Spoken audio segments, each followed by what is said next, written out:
Olá, alunos do sexto ano, tudo bem com vocês? Eu sou o Antônio Henrique, seu professor de Geografia, e sejam bem-vindos a mais um Se Liga na Educação. Na aula de hoje iremos falar sobre as representações do espaço geográfico. Esse conteúdo você terá acesso na semana 3 do seu PET 5, tudo bem?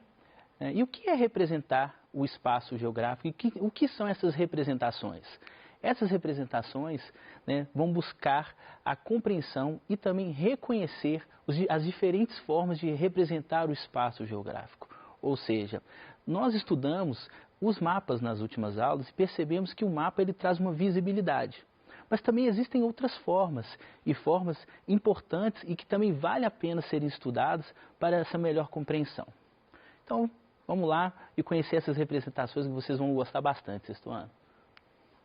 Mas antes de falar diretamente dessas representações, vamos relembrar alguns conceitos importantes que foram estudados nas aulas anteriores. Primeiro, que o mapa é um instrumento utilizado para representar e apresentar os fenômenos que ocorrem no espaço geográfico. Ou seja, a função do mapa é trazer uma visualização desse fenômeno, trazer essa informação para que eu consiga compreender melhor o que acontece na superfície terrestre. Com o avanço da tecnologia no século XX, ocorreu o aprimoramento dos mapas. É uma verdade. Com a tecnologia, com os computadores, os mapas ficaram cada vez mais próximos da realidade, o que é super importante para essa compreensão. O mapa é uma representação da superfície terrestre que pode trazer informações sobre variados temas.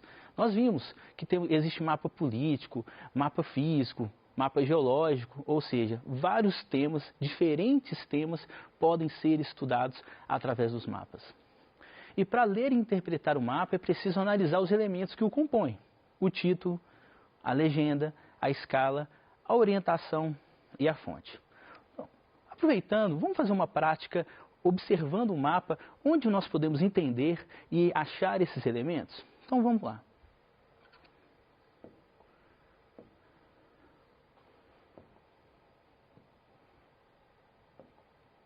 Então, alunos, a primeira coisa é, ao observar o mapa, temos que observar o título. Então, no caso aqui, o título vai ser clima, ou seja, só um instante. O título vai ser clima, então estamos falando do clima. No caso, ao observar o mapa, eu estou verificando que é o mapa do Brasil, então vamos falar sobre o clima do Brasil. Do lado direito do mapa, nós vamos ter o quê? A legenda. Nessa legenda vai trazer todas as informações dos diferentes tipos climáticos que existem no nosso território. Então, primeiro elemento o clima, o primeiro elemento o título, o segundo elemento legenda. Depois nós vamos falar da orientação, que no caso está localizado na parte superior e está indicando a direção norte. Depois vamos verificar a legenda, que está localizada na parte inferior do mapa.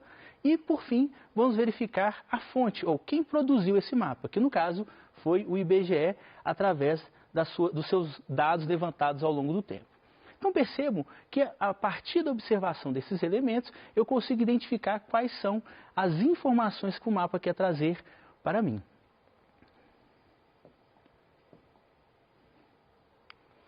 Bom, como eu disse, o mapa ele pode trazer diferentes estudos, diferentes oportunidades de compreensão da superfície. Então trouxe um outro exemplo, que é o mapa político. Enquanto o primeiro mapa falávamos do clima, agora estamos falando sobre o mapa político, ou seja, como que o Brasil está sendo, ele é dividido dentro do seu território da forma política administrativa. No caso aqui, o mapa divide o Brasil em 5 regiões. Trouxe também um outro mapa, que é o mapa físico, que vai mostrar a altimetria, ou seja, as áreas de maior altitude e menor altitude dentro do território brasileiro. Trouxe também um mapa temático, que vai falar de um tema específico. No caso, estamos falando das principais rodovias que cortam o estado de Minas Gerais. E também trouxe um mapa diferente, chamado mapa de anamorfose. O mapa de anamorfose, ele é um mapa bem interessante, por quê? Porque ele consegue trazer a informação em termos de quantidade. Ou seja, quando eu tenho uma quantidade maior de algum tema, o mapa vai ter uma distorção, aumentando o território do país ou do estado que ele está me apresentando. No caso, esse mapa está informando os países que possuem a maior quantidade de habitantes, em termos de população. Então, ele vai me indicar a China, eu tenho aqui a China e tenho a Índia. Percebo que são os países que possuem o maior território. E também ele também consegue me mostrar os países com menor quantidade. Por exemplo, aqui eu tenho aqui, ó, Portugal, do outro, lá na Europa, que vai mostrar que tem uma quantidade até de 25 mil habitantes dentro do seu território. Então percebam que o mapa tem uma outra maneira de compreender a superfície terrestre. Mas como eu disse, existem diferentes formas de representar, de reconhecer a superfície terrestre. Então, na geografia nós utilizamos, além dos mapas, outras possibilidades. Esses mapas podem ser classificados de acordo com a escala e a situação em que serão utilizadas. Ou seja, cada representação que eu for apresentar para vocês agora, ela parte de um ponto de vista, ela parte de uma escala diferente. Isso que é o mais interessante. Diferentes pontos de vista, com diferentes escalas, vão nos trazer pontos de vista interessantes sobre a compreensão do todo. A primeira informação que eu quero trazer para vocês é o croquis. O croquis é um desenho feito à mão livre e busca representar os principais elementos da paisagem. Apresenta uma visão vertical, ou seja, de cima para baixo. Tá? E isso é legal por quê? Porque eu consigo, então, variar ou aproximar o que eu entendo daquele espaço dentro dos meus conhecimentos. Tenho aqui dois exemplos. O primeiro exemplo é um desenho feito de um quarteirão do bairro. Então vejam, quem fez esse croquis, ele desenhou a rua principal, as ruas que são paralelas ou ruas secundárias, aonde estão as casas, aonde tem área verde, aonde tem parquinho. Olha que interessante nesse desenho. Também tem uma legenda, também colocou a diferenciação de cores para você poder entender aonde é asfalto, aonde é área verde. Percebam que, nesse caso, é uma forma de representar a partir de um ponto de vista pessoal. Veja um outro exemplo de um croquis, o quarteirão do bairro.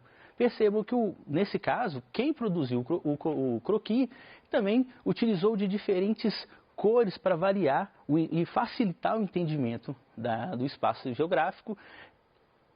Deixou em destaque aqui algumas áreas como a academia, como também a árvore. Vejo que ele fez uma rosa dos ventos interessante aqui. Ó. Dentro da árvore você tem uma rosa dos ventos, indicando o norte, o sul, o leste e o oeste. Então, como eu disse, o croquis é uma visão vertical, uma visão de cima para baixo. E não há necessidade de seguir aqueles padrões de escala, orientação. Mas o que há necessidade, no caso aqui, é verificar o tanto que você e o como que você reconhece e entende daquele espaço geográfico. Bom, uma outra maneira de representar o espaço geográfico é através da planta. A planta é uma representação gráfica em escala grande, ou seja, é uma escala onde eu vou conseguir ver diferentes características, onde eu vou conseguir identificar vários padrões que eu não consigo verificar quando eu estou olhando o mapa com uma escala simples. Ela é destinada a fornecer informações detalhadas de determinada área, pode ser utilizada para representar imóveis, bairros, entre outros. Trouxe aqui uns exemplos bem interessantes também. O primeiro exemplo, nós temos aqui a planta de uma casa. Vejam, é uma escala, como disse, uma escala grande. Por quê? Eu consigo verificar onde tem quarto, no caso são 2 quartos, onde tem um banheiro, a cozinha, a sala, onde tem a porta, as janelas. Ou seja, a planta vai me trazer essa oportunidade de verificar aqueles detalhes que um mapa de escala pequena não consegue trazer. A outra planta é a planta da cidade de Belo Horizonte, no caso, especificamente do ano de 1895. Eu gosto muito dessa planta, por quê? Porque ela consegue mostrar como que a cidade de Belo Horizonte foi planejada, ela foi pensada. Vocês, alunos do 6º ano, se vocês não sabem, Belo Horizonte faz parte daquelas capitais que foram planejadas, pensadas para como que os moradores iriam viver dentro da capital. Então, vamos analisar rapidinho aqui essa planta. Perceba então que a parte de amarelo, toda essa parte de amarelo onde eu estou circulando aqui, é uma parte que vai estar destacando Belo Horizonte da contorno para dentro. eu tenho aqui o Parque Municipal, tenho aqui a Praça Raul Soares, tá? Tenho a Praça da Liberdade, tá? Então, e tenho aqui a distribuição de como que são as ruas da capital mineira. Se você observar bem e gostar de dar uma leve viajada, vamos dizer assim, dá para brincar falando que a capital mineira lembra um tabuleiro de xadrez. Não parece mesmo? Percebam só.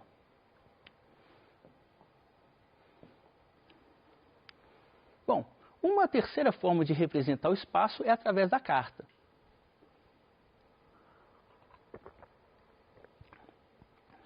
As cartas, ou chamadas também carta topográfica, são representações gráficas dos aspectos naturais e artificiais da Terra. Permite a medição precisa de distâncias, áreas, direções, altitudes e localização geográfica dos detalhes representados. As cartas, caros alunos, elas são bem interessantes porque elas conseguem trazer diferentes informações e informações precisas. Elas são super utilizadas em trabalhos de campo. Trouxe um exemplo aqui bem interessante onde nós vamos conseguir abordar bem essa carta. Esse recorte que eu trouxe para vocês é um recorte de Belo Horizonte, não, na verdade não da capital, mas da região metropolitana, do vetor norte da capital mineira. Tá? Veja que na carta topográfica eu consigo identificar o município, que no caso Santa Luzia, eu consigo identificar, por exemplo, escola, tem uma escola aqui, José Maria Bicalho, eu consigo identificar as curvas de níveis, que são esses desenhos que aparecem na carta, que me indicam como é a formação da superfície terrestre, se é uma formação inclinada, se é uma formação mais plana. Eu consigo identificar quais são as principais rodovias, as ruas, consigo identificar também a rede fluvial, os rios que cortam. Por exemplo, no caso, passa o Rio das Velhas. Tá? Olha o caminho do Rio das Velhas aqui, que corta o município.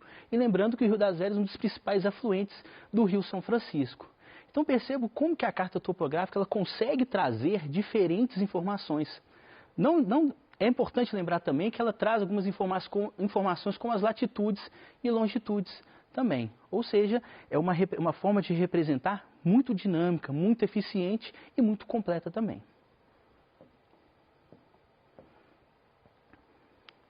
Bom, também temos os blocos diagramas. Né? O que são esses blocos diagramas? É uma representação da superfície terrestre em 3 dimensões. Busca apresentar o comprimento, largura e altura da superfície. Trouxe aqui um bloco diagrama da Serra do Caparaó. É uma serra que fica localizada, para a gente situar a sua posição geográfica, fica entre o estado de Minas e o estado do Espírito Santo. Perceba que esse bloco diagrama, ele traz algumas informações interessantes. Por exemplo,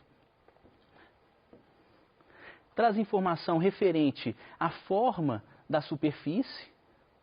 Eu consigo identificar também alguns caminhos hidrológicos, né, caminhos de rios e córregos. Ele também consegue me informar a direção, no caso, no sentido, é o sentido para o norte. Tá?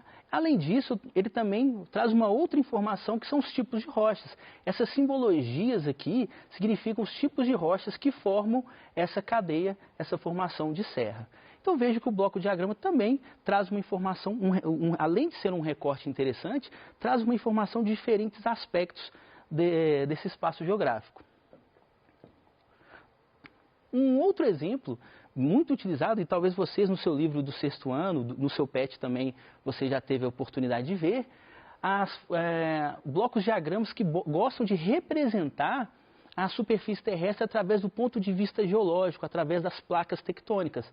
Vejam nesse caso, eu tenho aqui a placa sul-americana e tenho aqui com o processo de formação através da placa de Nazca, tá, da Cordilheira dos Andes. Então esse bloco diagrama ele me indica que a placa de Nazca mergulha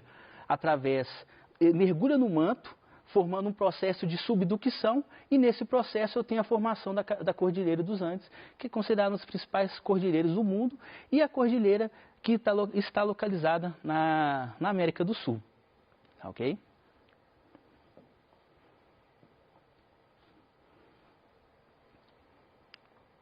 Bom, e uma outra maneira também de reconhecer e de representar a superfície terrestre são através das maquetes. A maquete é um modelo em miniatura de uma construção, é um modelo em miniatura de uma construção civil ou uma parte da superfície terrestre. Tá? Ela pode estar representando aspectos naturais e também aspectos artificiais. Vejam, essa é uma maquete que representa o Rio de Janeiro. É interessante que com ela eu consigo identificar o Cristo Redentor, eu consigo identificar o Maracanã, o Maracanãzinho, o estádio, o Engenhão, os estádios que, no caso essa maquete, pelo que eu me recordo, é uma maquete que trouxe para representar aonde aconteceriam os Jogos Olímpicos, né, no Rio de Janeiro. E o mais legal é que ela foi toda feita através de pequenas peças de um brinquedo infantil. Uma outra maquete, agora não tão estruturada, mas também uma maquete interessante, pois consegue trazer uma possibilidade, é essa maquete, que ela mostra uma mini cidade. Tá? Então você tem casas, você tem prédios, você tem uma escola, tem um parquinho, que você, e também informando como com a energia eólica você consegue gerar energia elétrica e pode fornecer energia para essas casas. Então percebam que a maquete também ela traz toda uma possibilidade de entendimento não só do espaço, mas também de fazer essa ligação ou fazer a inter-relação entre aspectos naturais e energias renováveis ou não renováveis dentro do processo. Ou seja, a maquete ela é uma representação bem usual, é uma representação tátil, que dá para a gente brincar e interagir com ela. Bom, então alunos, falamos muitas formas de representar a superfície terrestre. Então vamos recordar um pouquinho aqui para a gente estar relembrando e não perder o fio da meada. Então, na aula de hoje aprendemos, primeiro, que os mapas são importantes para visualizar os fenômenos que ocorrem na superfície terrestre. Ou seja, os mapas são super importantes, como eu já disse, para eu conseguir compreender o que está acontecendo. Qualquer alteração que ocorra ao longo do tempo, é o mapa que consegue me mostrar o que ocorreu ali. Para compreender um mapa, é necessário encontrar os seus elementos. Então, o título do mapa, a legenda, a escala e a fonte são os elementos que auxiliam na interpretação. Caso falte uma desses elementos, a minha maneira de interpretar esse mapa vai ser um pouco mais difícil. Mas não quer dizer que não tenha jeito. Vai ser mais difícil, mas eu vou conseguir atingir o meu objetivo. Bom, além disso, existem diferentes formas de representar a superfície terrestre. Tá? Essas formas, elas podem ser classificadas de acordo com a escala e a situação em que elas serão utilizadas. Lembrando, falamos aqui do croquis, falamos da carta topográfica, falamos da maquete, falamos dos blocos diagramas, ou seja, diferentes maneiras, e maneiras que podem ser interativas ou não. Então, como disse, croquis, a planta, a carta topográfica, o bloco diagrama e a maquete são os exemplos de diferentes maneiras de representar e compreender o espaço geográfico. Então, alunos, percebam que dá para compreender o espaço geográfico além dos mapas. Dá para conhecer o espaço geográfico além das maquetes, porque existem outras formas de reconhecer. Além disso, também existem as maneiras tecnológicas, que já foi falado aqui em aulas anteriores, que dá para, pelo seu celular ou computador, conhecer diferentes partes do mundo. Então, vão sempre estar buscando essas maneiras para conseguir atingir a compreensão do espaço geográfico. A minha sugestão de sempre é que vocês leiam o conteúdo da semana, aproveitem, pesquisem, façam os exercícios e ligue sempre para a gente pelo nosso Tira Dúvida. É sempre um prazer responder as suas perguntas. No mais, eu deixo aquele abraço e desejo tudo de bom e nos encontramos na próxima aula.